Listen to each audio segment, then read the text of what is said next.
All right, welcome to Backyard Conversations. This is your boy G, and I'm here as always with my man. Tammy Davis on the mic. All right, so today on the show, we're going to be talking about some of the latest developments in tech news and culture.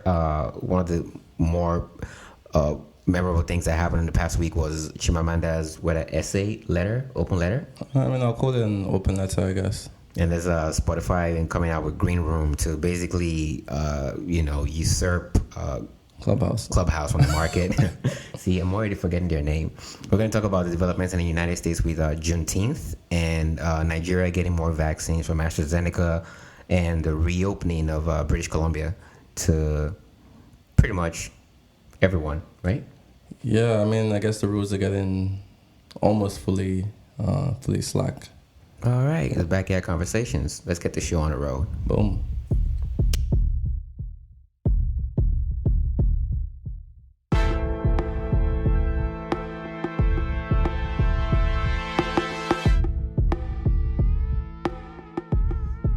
So if you're listening to this podcast, I'm sure by now you've heard or seen or read about Chimamanda's essay or open letter.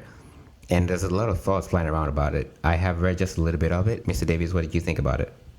To be honest, I don't really know, because I read the letter, but I don't really know what this other person has written online or what the beef was about, really. But if from her letter, if what she's saying is completely true, then I can see where she's coming from. Oh, yeah. And I know people were posting like little snippets back and forth on the internet. And there are some that I could resonate with, right? Like, especially if you're talking about cancel culture. Yeah. And, everybody's just always trying to be politically correct nowadays. Like, it's very rare to see people like openly express what they feel because someone else is just going to jump on it and just like take it a completely wrong way and just spin it 180 degrees. Yeah, political correctness is something that's I use the word in fashion right now. But at the same time, you've got to be sensitive about people around you as well, right? Like, you want to be aware of what's going on or how people might feel about it. So when you're saying things, just be sensitive and put it out there. But I don't see anything wrong with what she's saying, or what she said on there, right? So I don't think that's really a bother for her, especially if she was directing her communications at one person in particular, right? Yes, and just like you said, like there has to be like a fine balance between, let's just call it youthful naivety, like not knowing and honestly asking questions, and basically attacking a group of people or a culture just because you have limited information and you really don't have any idea what's going on there anyways. Yeah, for sure. And a good example, remember Kevin Hart with the Academy Awards? Yeah. And people will just go back in time and find tweets from like 7 years old. And I look at stuff like that, I'm like, bro, I'm not even the same person I was yesterday. Yeah. And so if you judge me by what you've seen on my timeline from 7 years ago, that's your personal problem. Yeah, that one I can definitely get because I know I've definitely evolved and, over the last years of my life, whatever. I'm definitely not the same person I was a few years ago, right? I've learned new things, unlearned some things, right? Changed quite a lot. Right. I guess in situations like, maybe not the Kevin Hart situation, but like other situations, like when it comes to racism and whatnot, because racism is so much more deeper rooted, right? So that's why it's hard for people to like move on when they see that, okay, this person is out now talking blah, blah, blah. But, 6-7 years ago, they were completely racist, like, do you know what I mean? So it's a lot more different, especially if they don't acknowledge what's happened back in the day. But, other things where it's not that deeply rooted, like, I don't know, comedy, in case of Kevin Hart or whatnot, and things that you can really unlearn, then yeah, I totally agree that people change, and that's the truth. Like, no one is the same forever. Like, we're learning things. Our environment that we're in is influencing how we think about things. I know living in Vancouver has changed the way that I think about a lot of things, right, as compared to when I lived outside of Vancouver, right? My friend circle has changed.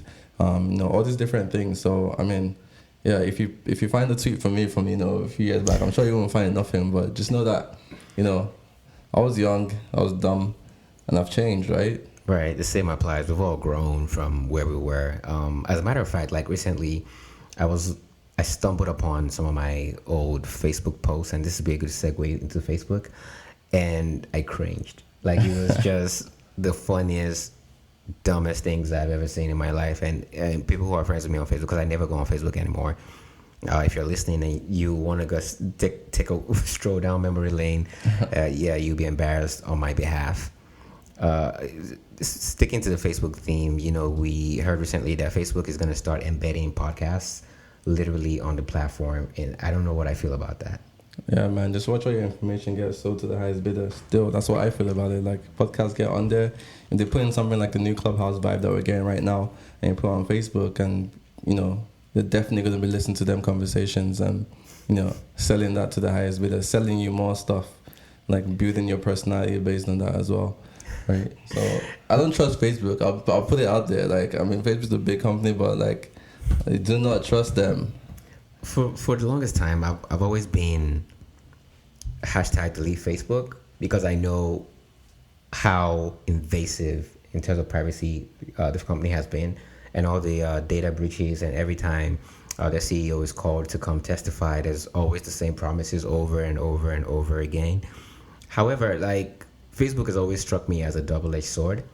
On the one hand, it's responsible for all these groups where people go in and there's, in some cases get radicalized because they're embedded deeply into all these like Facebook groups. Then there's the case of like, misinformation. Then there's the case of data being stolen and manipulated and sold to the highest bidder. But at the same time, there are people whose businesses wouldn't be the same without Facebook. There are people whose family wouldn't know anything about their welfare. I remember during a hurricane when I was in Florida, the only way I knew people around me were safe was because of Facebook, right? They would post on Facebook like to signify that they were safe and whatnot. And I see those little things, and I don't know if you were to put like the good and the bad of Facebook like on a scale. And ugly. And ugly, right? That's gonna be a 3-way scale. It's gonna be awkward. Trifecta. It's definitely worth looking into, especially if you're a content creator and you want to grow, and just read the terms and conditions the best you can and see how it's going to work for you. Mm-hmm. Yeah, Facebook as a company now, as a site, I don't think Facebook is really in, especially now with the next generation coming up, right? But they are becoming their own other things, right? Like WhatsApp and whatnot, Instagram, right? So those buddies would obviously that's still Facebook, right? So at the end of the day, they're probably here to stay, right? Definitely, they're going to be here for a long time because they were successful in not only making bank off of our data, which we gladly hand to them free of charge every single time, but they also do a very fine job of integrating other people's businesses and turning it into a feature on their platform. A really good example is the entire Snapchat is now just like a stories feature, essentially on Instagram and also in WhatsApp, and everybody else just ran with it. Like LinkedIn has stories right now. Spotify is getting stories. And speaking of Spotify and jacking features, what did they do to Clubhouse? That's theft is the oldest crime in the book, right? People always do, like, Snapchat got jacked by essentially Instagram, right? When they wanted to buy them and they didn't want to sell, they stole their features of disappearing stories and disappearing snaps or whatever you want to call them. The Spotify, like, honestly, I looked at the Spotify app. I like the interface. It looks good. It looks clean, right? Good design. They had some good IAT guys on that one for sure. But then I don't know how it's I don't know how socials connect to it, if it's gonna go in the same path as Clubhouse. But they're a bigger company. They probably have access to more servers. They can afford it more, so you probably see less of it crashing or things like that. So in the long run, if they can integrate, I feel like they should integrate it into the regular Spotify app, because, like, what's the point of having two apps, right? If you can integrate it, have those conversations, maybe even get some of those conversations recorded and go on a podcast vibe, right? Then I could see a lot of potential there. But with them going into the market now, I feel bad for Clubhouse, because I don't think Clubhouse has what it takes to compete with Spotify, right? But we'll see how it goes, right? We'll see how it goes. Yeah, it's definitely one that's worth watching, because as soon as I heard, I decided to install the app and give it a spin and see how it works compared to Clubhouse. And honestly, from the sign up page, the only thing that's different for now is it's already integrated with your Spotify account, so you can log in with your Spotify from your Spotify app, I should say. However, it still needs you to create a new profile. It's not like you use your Spotify ID, and you can still get your own app, your unique username. What I also find really interesting is the sign up page where you choose features or stories that interest you is basically a carbon copy of Clubhouse. They if it ain't broke, don't fix it, right? They just Control C, Control V on that guy. And right now, it feels like a lot of athletes are on there and a lot of clubs, and that makes sense because Spotify didn't build this from scratch. They basically acquired a company, I think, called Locker Room, which was already a sports conversation piece, and decided that we're going to integrate it into our platform, and we're going to call it Greenroom, and it's going to be a different app with like a green icon, just like the Spotify icon. And so far, there's a lot of tumbleweed because it feels like deserted for now. There's not that many users compared to the Snapchat Clubhouse, I should say. But I'm sure it's gonna grow. It's gonna boom, just like Timmy said, because they have way more capital, way more access to resources. But I think what Clubhouse can do in this scenario, even though it's pretty short, limited time. Remember when they kept jacking Snapchat's features? They were still able to evolve and still keep bringing out new features to make themselves very relevant. I think that's just Clubhouse's only hope right now, is that they have to continue to innovate. Like, you brought this product to the market, everybody is copying and pasting it. Because trust me, this is only the beginning. Facebook is going to do something similar. As a matter of fact, I think they're already close to launch. Slack, I think, is doing something similar. And it won't be long before Microsoft Teams also hops on it, maybe LinkedIn, and everybody's going to copy this. So the onus is now on Clubhouse to make themselves stand out, which is unfortunate because of all these names we mentioned, they're basically the smallest with the least amount of cash. And hopefully they don't get drowned out. But I mean, Snapchat is still alive. Like, Snapchat came into the game not really being the big player. Well, I guess they were the big player in their field. And then, but to be honest, I feel like Snapchat usage has definitely gone down because I know a lot of people just stick to Instagram, right? Since the stories came out. So, but I mean, they're still alive and people still have their accounts and just are mainly maybe passive users of the app. So, I mean, we'll see how it goes for Spotify and Clubhouse, right? The battle is on the business, right? It is business, and good luck to Clubhouse going forward. I'll definitely keep an eye on this one.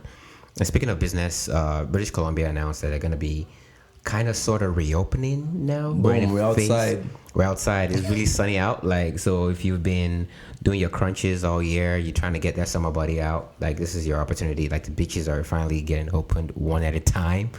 So yeah, I'm looking forward to it. July 1st, I think, is the date where there's going to be a lot of restrictions taken off. Like, you can go to nightclubs in limited capacity if you're into that sort of thing, or the casinos.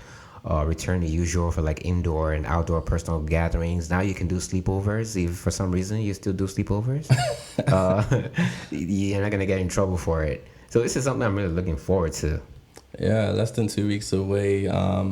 Even clubs are gonna be opening up with limited capacity going on. Liquor service restrictions are lifted, so if you want to turn up, I'll go on, right.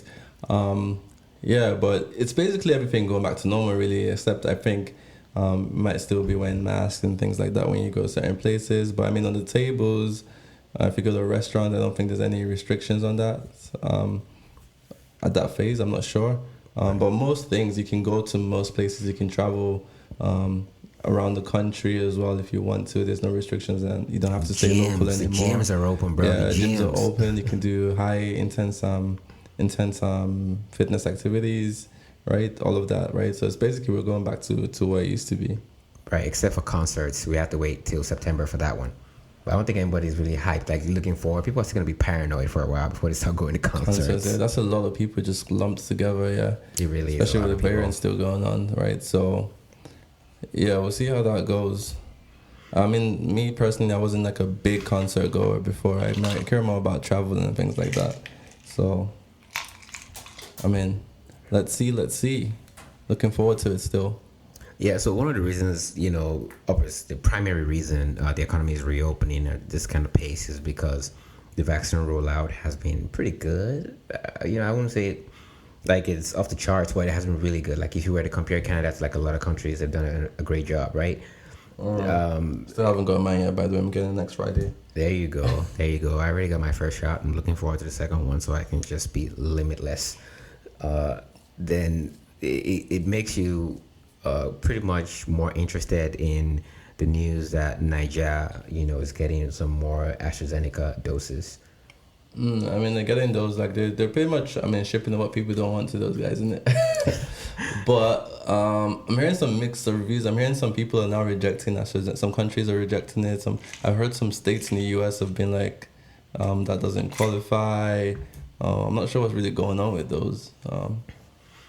Honestly, with me, I'm not really certain what's going on with AstraZeneca. There's always been talks about it, like ever since the beginning, about one controversy here or there about this particular vaccine. But I really just hope there's no like negative, like significant side effect for this vaccine, because this is like an entire nation that's depending on this one product. For sure, We need to make sure this is safe and that they administer it, at the right time, and make sure things go back to the close version of normal soon. Yeah, hopefully soon, right? And hopefully by the end of this year we should, be done with this, man. Because I'm tired. I need to move on. We're all tired. And it can be really exhausting, especially if you're like a person of African descent and you're so far away from home, and you live in a country where you're like a significant minority, and you hear the news from a couple of days ago about Juneteenth being, a national holiday. And how did you react to that? I feel like my experiences are a lot different from, the African American, right? I feel there's a whole lot of psychological, things going on there, right? Experience of African Americans is totally different. Experience of Black people from South Africa is totally different as well when it comes to like, race relations, apartheid, slavery, all of that stuff, right? But nonetheless, we do feel the effects of slavery, right? And we do feel the effects of racism that has, come out from that as well, right? From that slavery. And make no mistake, we are still slaves, right? Slaves to our own devices, or slaves to the system? We're slaves to the system because, we're, as much as we're on paper, we're free. We don't have paper. Someone doesn't own us, but are we truly free, right? We still have a lot of restrictions. We still have things holding us back. We still get judged and mistreated for the color of our skin. Cops are still killing Black people, and cops don't care if you're African American or if you're African or if you're Latin, Black Latino or whatever, right? Like the races don't, like it's all lumped into one. So at the end of the day, I feel what's going on. I understand deeply what it is, right? I understand deeply. I'm under no delusions about what it is. So I still feel very strongly about the whole Juneteenth situation, right? And there definitely should be more done as well in terms of tackling the ongoing effects, because the effects are very far-reaching, right? They really are, and I specifically agree with one of those last comments you made about how when you're in trouble out here, nobody knows if you're from Nigeria, Timbuktu, or African American. Like, if they're gonna shoot you in the back, they will shoot you. And the African American experience was something I didn't really relate to when I was younger until when I grew much older. Because I remember being in high school in Louisiana, like you're in a private school, everybody knows your name because they can't pronounce it. And that you kind of stood out because they knew you were not from here. And you're kind of sheltered, right? But then being an adult and living as an adult by yourself in the United States, it's a whole different ballgame. Even in Canada, right? Because as long as you're a minority, like, it's just different, and you got to accept that nobody's going to care where you're from, or nobody knows your name, right. and you're just like in the line of fire. Exactly. So this is welcome. It definitely is not something that I can entirely speak to or that I can completely relate to, but I understand the significance of it, and I am thankful when I see the joy and the gladness people feel about this. I know they're asking for more, which is understandable to a certain degree, but this is a good step in the right direction, I would say. Yeah, for sure. As long as they're backing up the action with, social services and things like that can help out, and not just, it's a holiday and then what, right? Right. So one more topic we should talk about is more like trivia. It's like a piece of trivia about how we have a new ocean. Yeah, Did you hear about this? This is basically going to be called the Southern Ocean. It's not like the ocean just came out of nowhere, like somebody just brought us new water. A boring name, Southern Ocean. What? I know, and this is all thanks to National Geographic. They're the ones who came out and was like, you know what, guys, we're going to call it Southern Ocean. You made me question, who made National Geographic the arbiter of our oceans? They're gonna wake up tomorrow and call the moon Zania or some random name. Let's change the name of the moon. It's now called Zania. I'm telling you. I find it really interesting. I know part of the reasons they're trying to separate this body of water from the rest is obviously conservation and protecting the planet and the environment. And if you want to find out more about it, just Google Southern Ocean or just look up the USA Today website or even the National Geographic website itself. They talk a lot more about the significance of naming this ocean and separating it from all the other existing water bodies like the Pacific and the Atlantic and the Indian Ocean. And it's really just an interesting piece of trivia. If now obviously everybody's gonna have to update their textbooks and just have that extra piece of knowledge. Yeah, just like when we found out we don't have 9 planets anymore.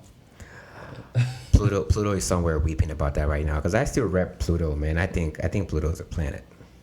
Well, call it National dwarf Geographic planet. says, well, scientists and NASA, I think, right? Yes, NASA says not. So I guess it's not. But I mean, back in the future, like I don't know, maybe 250 years. I mean, we'll be living on Mars, right? Facts, though, facts. If you say so, my man. If you say so. All right, that brings us to a close. Once again, I want to thank everybody for joining us today and listening. This has been a fun episode. You can always check us out on Apple Podcasts. You can leave a review on there and let us know how we're doing, especially like the 5-star, reviews. We like those. Thank you so much. Check us out on Spotify and Amazon and pretty much everywhere. Everywhere. Yeah, we're everywhere. Yeah, so thanks again. And Google Podcasts is really important. Yes, check us out on Google Podcasts as well. So summer, we're going outside. Thanks for listening. Have a good one, guys. All right, cheers, people.